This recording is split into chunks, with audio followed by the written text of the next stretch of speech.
and you let go of your valuing of it, and it's gone. And what is of value, you recognize as good, as of the nature of God, and of the nature of the real you. And so, making the distinction allows you to clearly glorify God.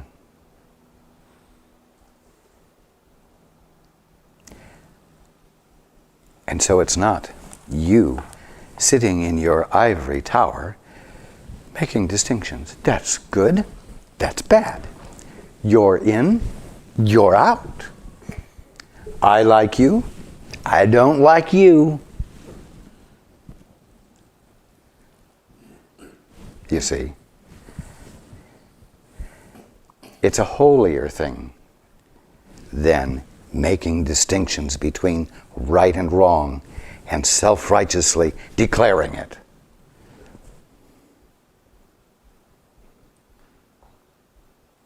It's a holy thing to make the distinction so that what is not of value no longer receives your attention because clearly it is meaningless to you.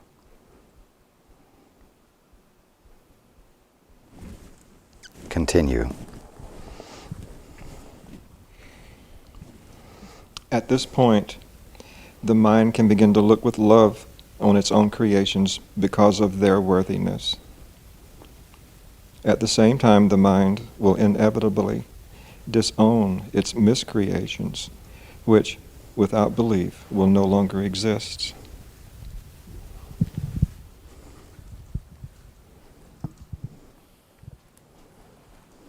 Yes.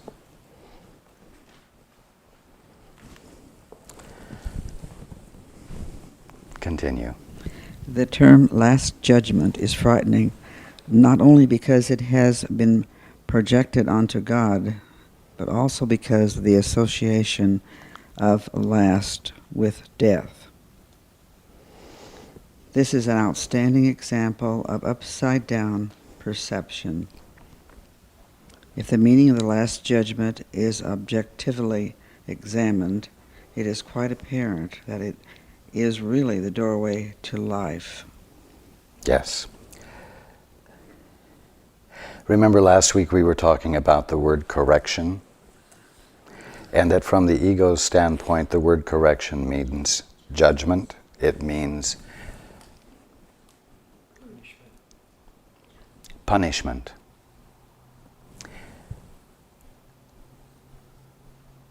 But correction, as we are using it here, means healing.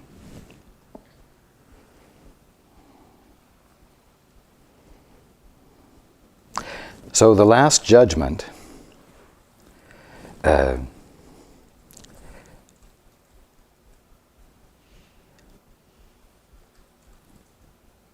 unclearly interpreted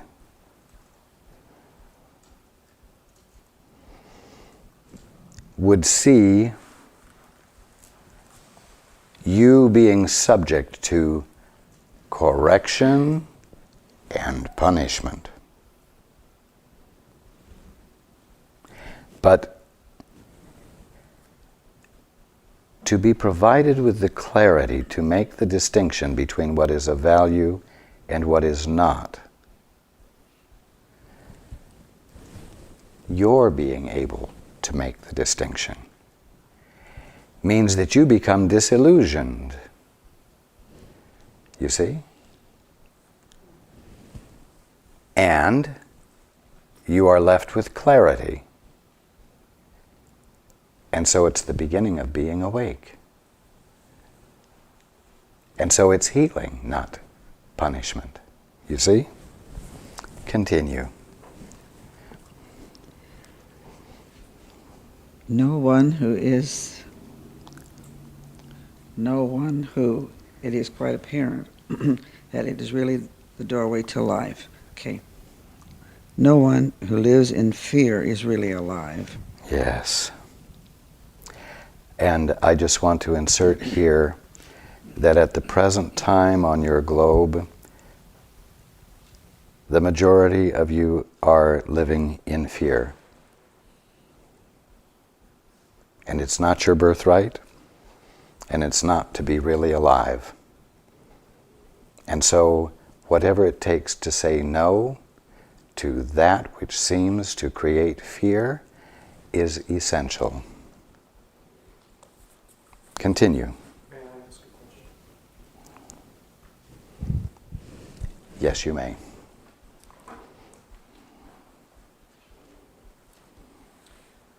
You said that the majority of us here on this planet are living in fear. Does that mean that there are some people who are fearless on this planet? I've never met one, that's why I'm curious. There are many who are living in a great deal less fear than others. And I'm inviting all of you to join those who are so disposed at the present time, so that the wait for the WEIGHT, the wait for truth, can become more focused, more single, more pure, and thus help bring peace to other minds. And this is accomplished primarily by corrective thinking. That is correct. And we're doing that right now. So what we're doing here is becoming less and less fearful. I hope that you are. Right. I'm just wondering if there's any shortcuts. That's why. You don't need shortcuts to be the presence of love. You should wish for eternity to be able to be the presence of love. You should wish not to be able to get it over with quickly. It's your function to be this with each other forever. So as one becomes more and more loving, then automatically they become less and less fearful. Of course, because love and fear can't occupy the same space. Thank you. And you become more and more loving by joining with the Father, so that you might know exactly what embodies love under the particular circumstances, rather than your going through steps to embody a concept of love that you have held perhaps for all of your life or for a number of years. Because a concept of love does not have the bubbly in it of actual living love. It's just a rehash.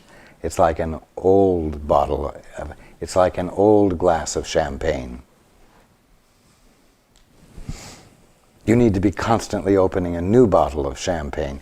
You need to constantly be opening the presence of love that the Father would extend through you now, and now, and now, without any preconception as to how that's going to appear. As I've said before, sometimes it will be a caress. Sometimes it will be a strong arm holding down an obstreperous and careless individual. So you can't dare to second guess what is called for based on your best past perceptions or your best concept of what love is.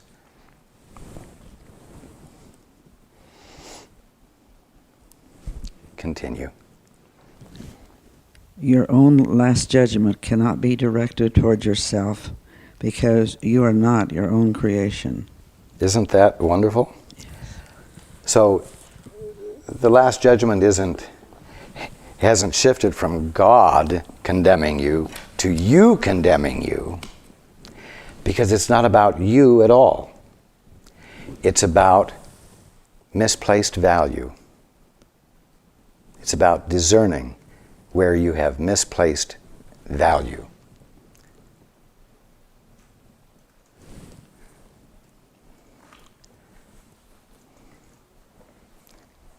It's not where you look and discover what a sorry asshole you've been.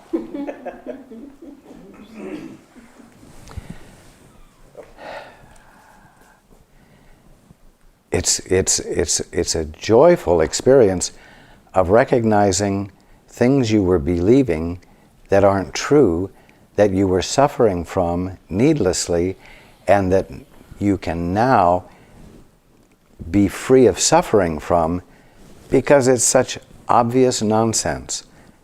And because it's so clearly obvious, you're not attracted to it anymore. It's relief and it's joy.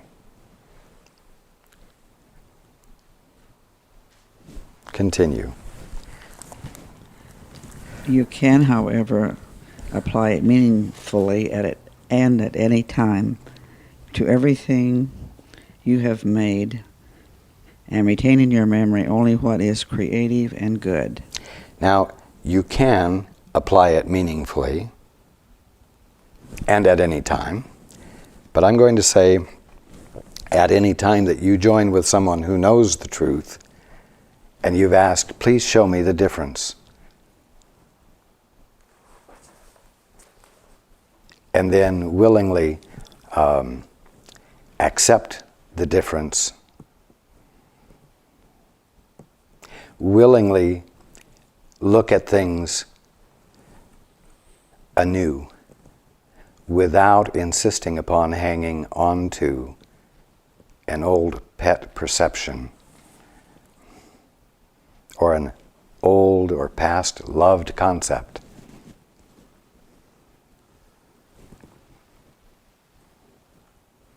So the more consistently you're in touch with your guide or the Holy Spirit, the more consistently your misperceptions will be uncovered to you.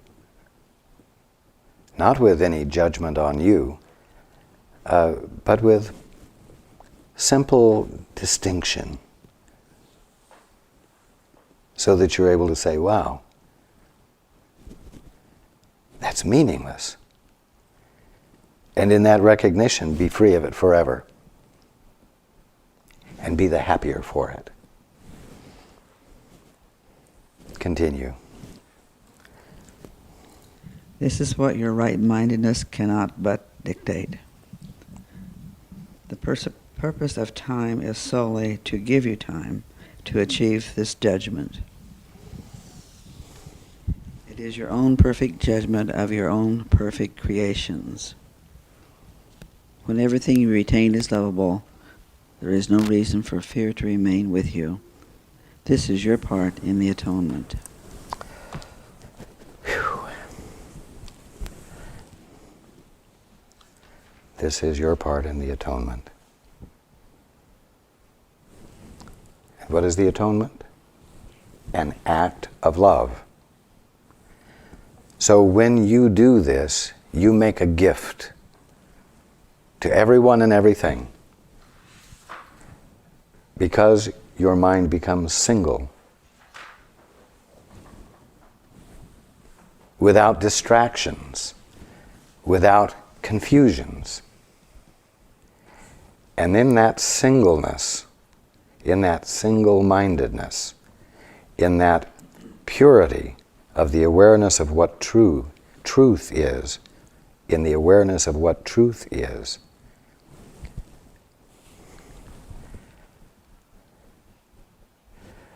you spontaneously and effortlessly and without conscious design become a beacon of light, a presence of love that blesses absolutely everyone, not just on your globe, but the whole brotherhood, those who are awake as well as those who are still dreaming dreams.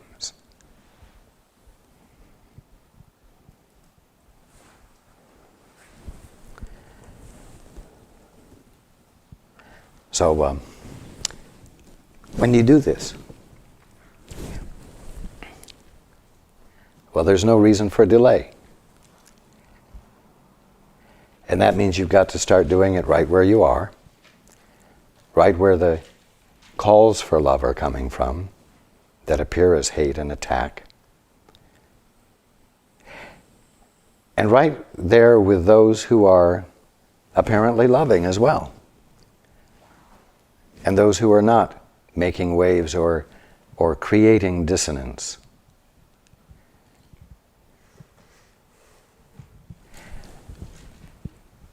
Because you're not totally free of illusion about either one of them. Those who are lovely and lovable, and those who are calling for love and appear to be hateful and a problem.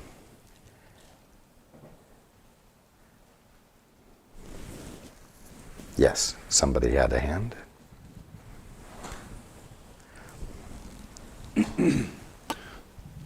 Some years ago, if I remembered correctly in my study of the Course, under your direction, you were making the distinction between discernment and judgment. That being, when you see an apple and an orange, you are discerning that there is a difference, but you're not judging one to be better or other than the other. Exactly.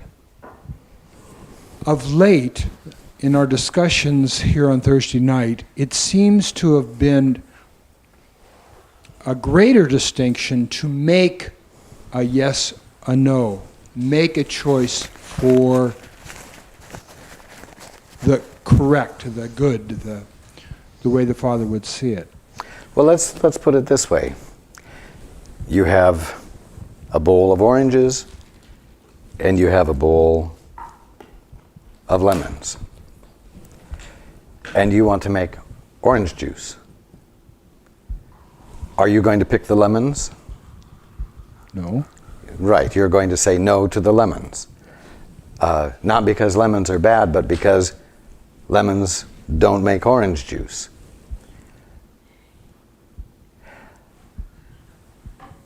You have to make a distinction between what fits and what doesn't.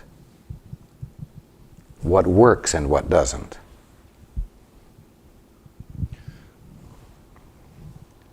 My question would be that because that was some years ago, I don't remember, but now we're hitting the nail a little harder on the head. We're making a greater distinction, a greater discernment.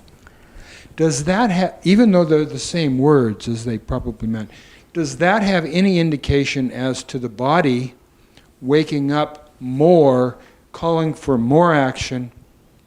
Is it any distinction between a more awake state of man, because now we've made the distinction between judgment and discernment, now we're making the distinction between judgment as to what we choose, what the Father would choose. I'm just curious as to if that is an indicator, because it is over a period of time. And the time is why we are given it to, give you time to achieve this judgment. Just in my own opening up. Yes. It is a very good question. The call for judgment has increased because everyone is closer to waking up.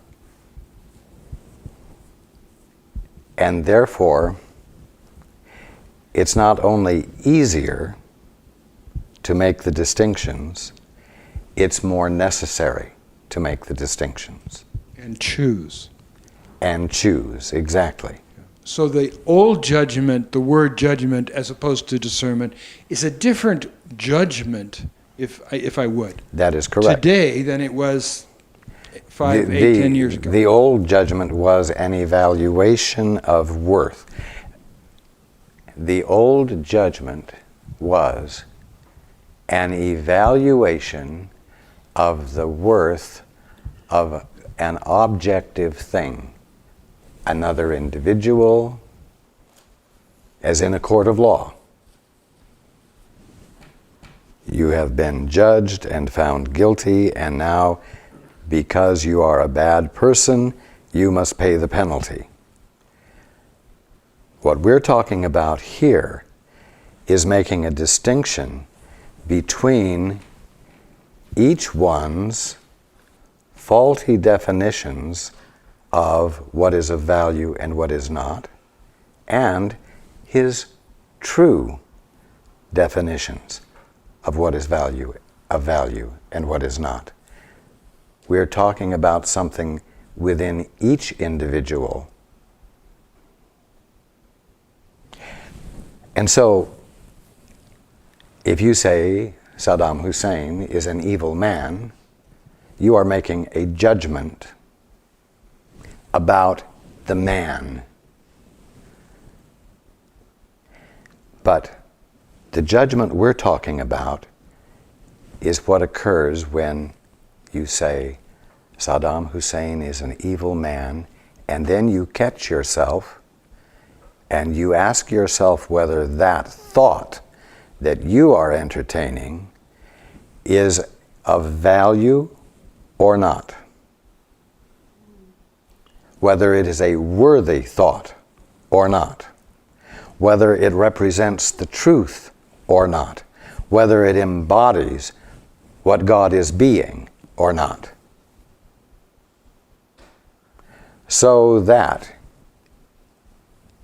you may choose not to embody that thought, so that you choose not to embrace it, so that you say no to the thought and are open to discover what is true about that man from the Father. Now, if someone is behaving badly, if someone is behaving poorly, you say no to the poor behavior because you know, since he is the direct expression of God, that he is capable of behaving better.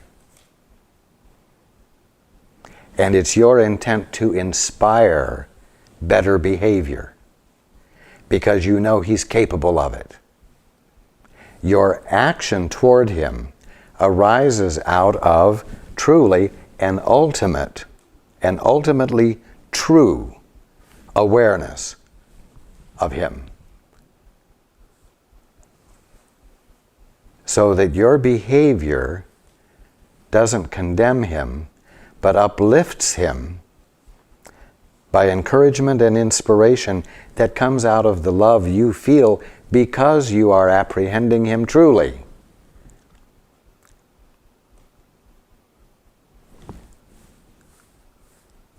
All you need is the ability to make the distinction between the two examples that I just gave. You see?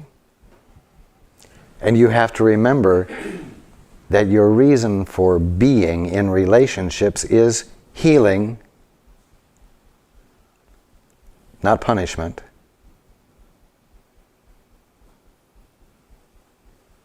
You see? So that the means you use embody the vision, the goal that you would achieve.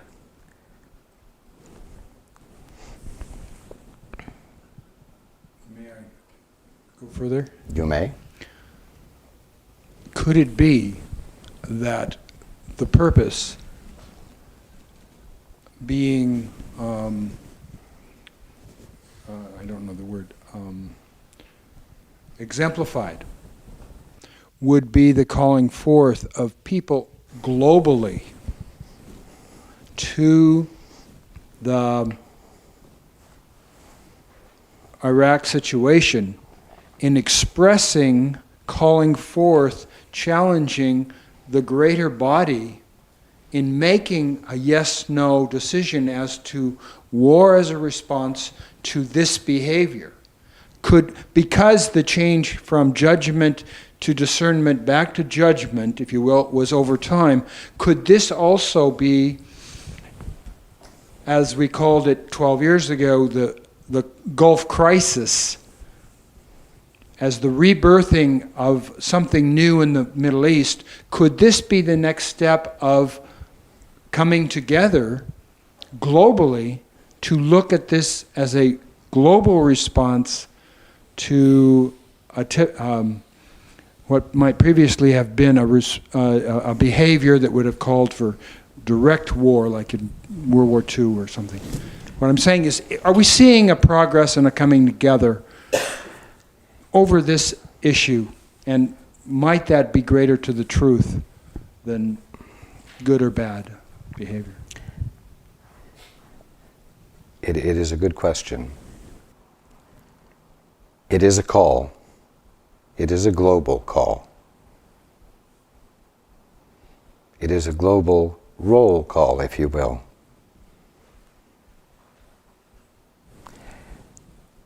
Inviting people, inviting everyone to discover the part they can play by being involved together in standing with what is of value and standing against what is not of value. Not against with force, but against in the awareness that what is valueless is meaningless. There is a global call for unity of intent to demand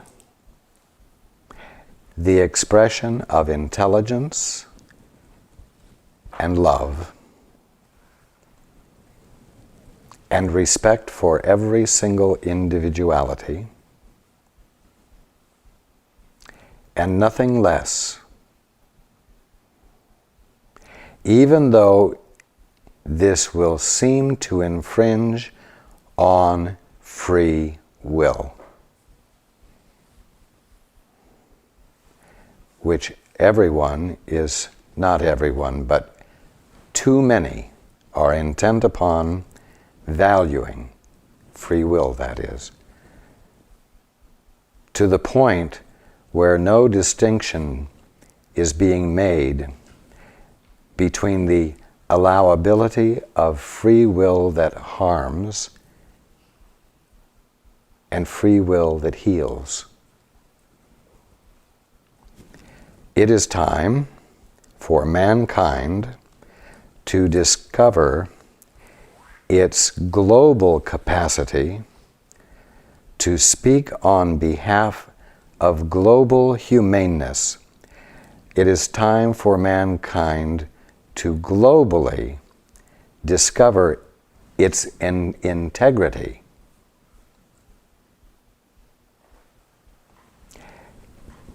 And that it has a capacity to exert its integrity on behalf of the integrity of every man, woman, and child on the globe. And thereby experience a unity that transcends national ego interests. And that this is what the call is for, is evidence of progress made. The world, mankind is in a new place. I want to point something out. Many of you have jobs, and you also have relationships outside of your jobs. And you go to work, and you have a skill that you're able to express and embody well. But at home, we'll say, you don't have as many skills as would be helpful, and so what you embody and express, if it were put under a magnifying glass, would seem to provide many opportunities for judgment and for discrediting you. And I mean every single one of you. Is the fact that in some areas of your life you don't have great skills does the fact that in areas of your life you don't have great skill and therefore behave poorly, does that constitute justification for calling the good work that you are able to do skillfully in your job into question? Be careful that you don't allow yourself to succumb to the invitation to discredit an essential act of integrity because in some other areas the person expressing the integrity may not have expressed integrity. And I'm going to leave it at that.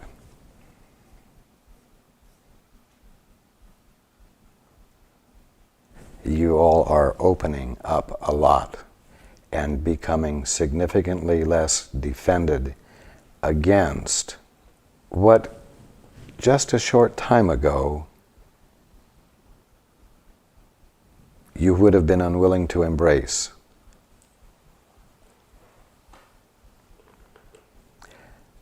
You are becoming more significantly grounded and stable.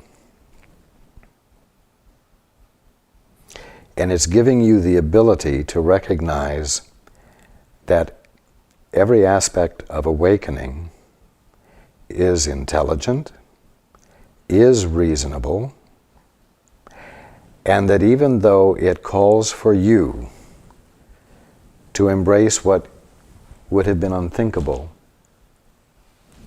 in the not too distant past, is now thinkable. And that means shift is happening.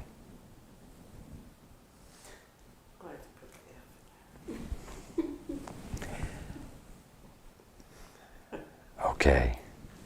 I love you all.